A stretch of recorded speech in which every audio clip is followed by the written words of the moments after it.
ಆತ್ಮರಾದ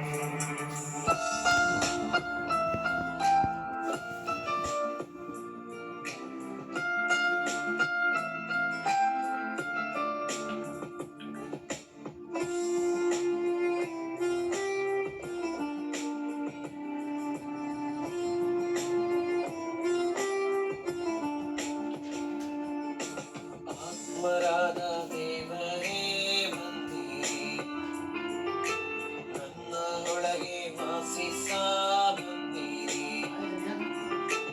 ಆತ್ಮರಾದ ದೇವರೇ ಬಂದಿರಿ, ನನ್ನ ಒಳಗೆ ವಾಸಿಸ ಬಂದಿರಿ.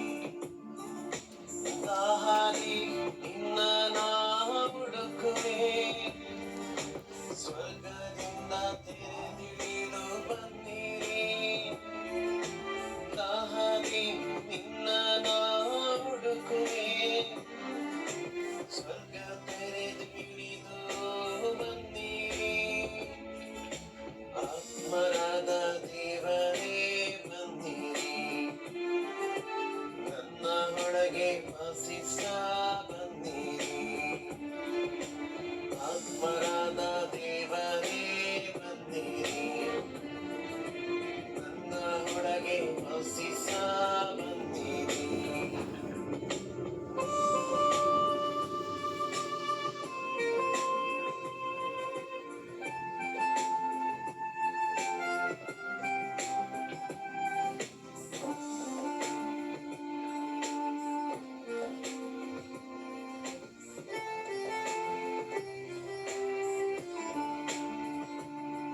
ತಿರು ರಕ್ತದಿ ಅಭಿಷೇಕ ಮಾಡಿರಿ, ಅಗ್ನಿಯಿಂದ ಪರಿಶುದ್ಧಿಗೊಳಿಸಿರಿ.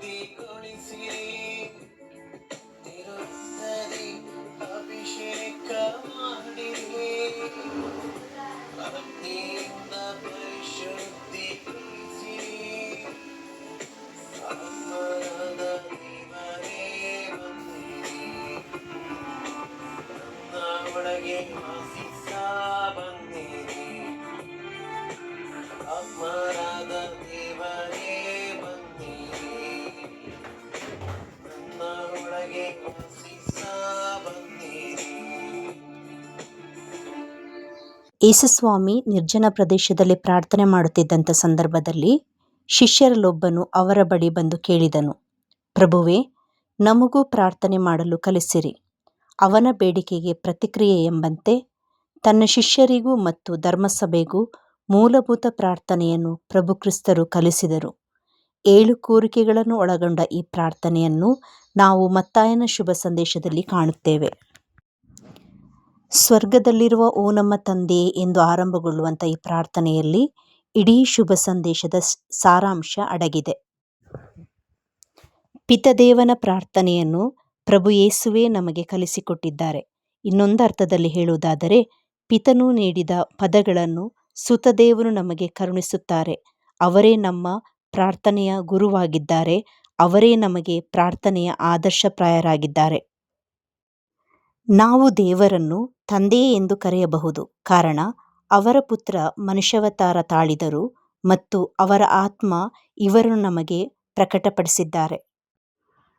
ನಾವು ಯಾವಾಗಲೆಲ್ಲ ಪಿತನಲ್ಲಿ ಪ್ರಾರ್ಥಿಸುತ್ತೇವೋ ಆವಾಗಲೆಲ್ಲ ನಾವು ತ್ರಯೇಕ ದೇವರಾದ ಪಿತ, ಸುತ ಮತ್ತು ಪವಿತ್ರಾತ್ಮರಲ್ಲಿ ಐಕ್ಯವಾಗುತ್ತೇವೆ. ನಿಮ್ಮ ನಾಮ ಪೂಜಿತವಾಗಲಿ. ವಿಮೋಚನಕಾಂಡ 15ನೇ ಅಧ್ಯಾಯ 1ನೇ ವಾಕ್ಯ. ಮಾಡೋಣ ಸರ್ವೇಶ್ವರನ ಗುಣಗಾನ, ಮಹೋನ್ನತ ಆತ ಗಳಿಸಿದ ವಿಜಯ.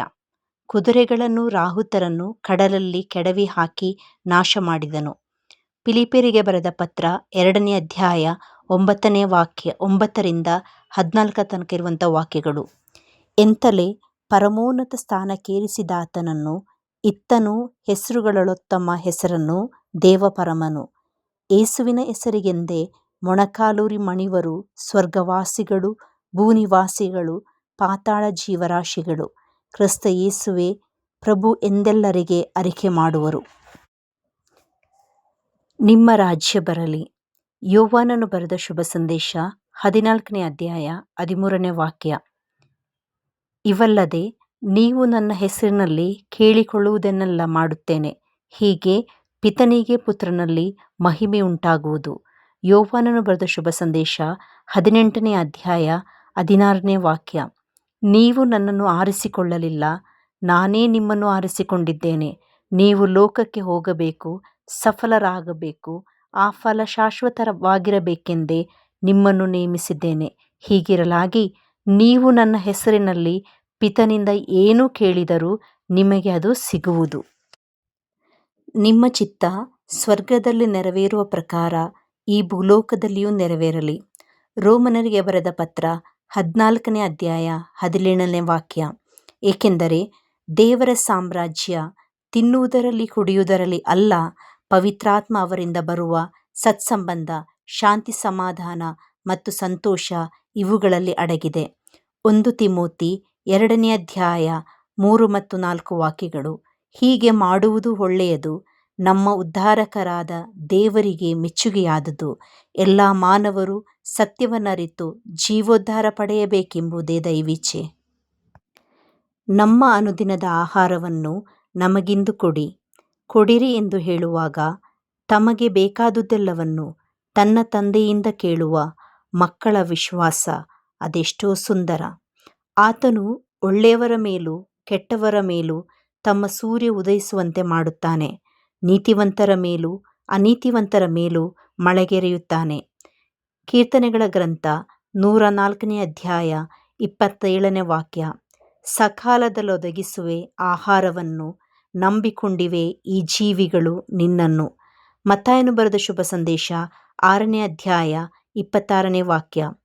ಆಕಾಶದಲ್ಲಿ ಹಾರಾಡುವ ಹಕ್ಕಿಗಳನ್ನು ಗಮನಿಸಿ, ಅವು ಬಿತ್ತುವುದಿಲ್ಲ, ಕೊಯ್ಯುವುದಿಲ್ಲ, ಕಣಜಗಳಲ್ಲಿ ಕೂಡಿಡುವುದೂ ಇಲ್ಲ, ಆದರೂ ಸ್ವರ್ಗದಲ್ಲಿರುವ ನಿಮ್ಮ ತಂದೆ ಅವುಗಳನ್ನು ಪೋಷಿಸುತ್ತಾರೆ.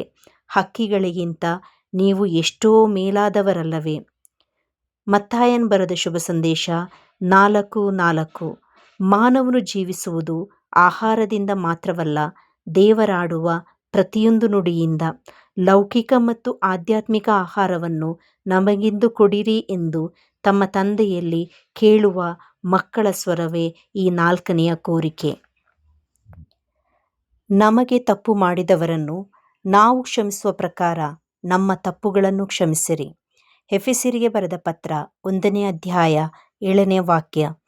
ಯೇಸುಕ್ರಿಸ್ತರು ಸುರಿಸಿದ ರಕ್ತಧಾರೆಯ ಮೂಲಕ ನಮಗೆ ಪಾಪಕ್ಷಮೆ ದೊರಕಿತು, ವಿಮೋಚನೆಯೂ ಲಭಿಸಿತು.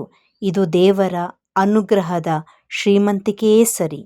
ಮಾರ್ಕನು ಬರೆದ ಶುಭ ಸಂದೇಶ 11ನೇ ಅಧ್ಯಾಯ 25ನೇ ವಾಕ್ಯ.